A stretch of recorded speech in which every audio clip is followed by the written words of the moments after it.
राहुल सोलापूरकर सारख्या व्यक्तींनी वक्तव्य केलं, ते प्रशांत कोरटकर सारख्या व्यक्तीने वक्तव्य केलं आणि त्याच रांगेमध्ये आता नितेश राणे जे आहेत ते येऊन बसलेले आहेत.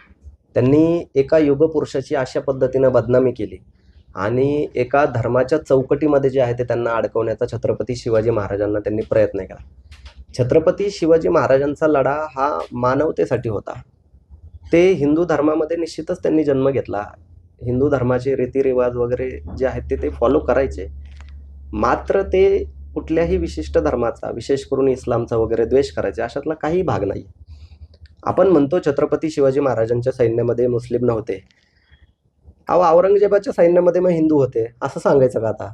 होते त्याच्या सैन्यामध्ये हिंदू. मिर्झा राजे जयसिंग होते, जसवंत सिंह होते, त्याच्यानंतर उदयबान राठोड ज्याने सिंहगडचा किल्ला जिंकला. असे अनेक हिंदू जे आहेत ते औरंगजेबाच्या ह्याच्यामध्ये दरबारामध्ये आणि सैन्यामध्ये होते. तसेच छत्रपती शिवाजी महाराजांच्या सैन्यामध्ये देखील अनेक मुस्लिम होते. हे सिद्दी हिलाल घ्या, सिद्दी वाहवा घ्या, त्यानंतर अफजल खानाचा वध करण्यासाठी ज्यावेळेस छत्रपती शिवाजी महाराज गेले त्यावेळेस सिद्दी इब्राहिम घ्या. असे अनेक मुस्लिम जे आहेत ते छत्रपती शिवाजी महाराजांच्या सैन्यामध्ये होते. आता आपण ही जी काही नावं घेतो, ही नावं आपण एक काय म्हणतात की प्रमुख म्हणून त्यांची नावं घेत असतो. ठीक आहे. आता हे म्हणतात की छत्रपती शिवाजी महाराजांच्या सैन्यात ही बोटकी हे बोटावर मोजण्यात की काहीतरी सैनिक होते. असं नसतं ते. आपण नेतृत्वांची नावं फक्त घेत असतो ऍक्च्युली. आता मिर्झा राजे जयसिंग हा औरंगजेबाच्या दरबारामध्ये, औरंगजेबाच्या सैन्यामध्ये होता. याचा अर्थ तो एकटा होता का?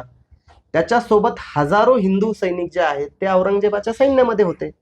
उदयबान राठोड हा औरंगजेबाकडे होता. याचा अर्थ औरंगजेबाकडे फक्त उदयबान राठोड होता का? नव्हता. त्याच्यासोबत हजारो सैनिक जे हिंदू होते ते होते.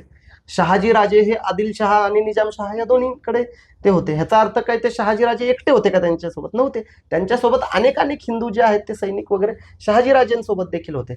तसंच सिद्दी इब्राहिम असेल, सिद्दी हिलाल असेल, सिद्दी वाहवा असेल, यांच्यासोबत देखील अनेक मुस्लिम जे आहेत ते छत्रपती शिवाजी महाराजांकडे होते.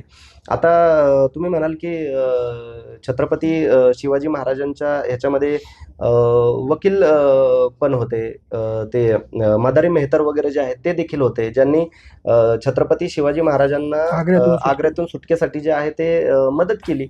आणि ज्यावेळी छत्रपती शिवाजी महाराजांचा राज्याभिषेक झाला आणि त्या सिंहासनाचे जे 32 मन सिंहासन म्हणतो त्याची पूजा ज्यावेळी केली गेली, त्याच्या समोरच्या ज्या काही वस्तू वगैरे त्या घेण्याचा मान हा मदार शाह मेहतर याच्याकडे दिलेला आहे. आता ह्या काही गोष्टी आपण नाकारणार आहोत का?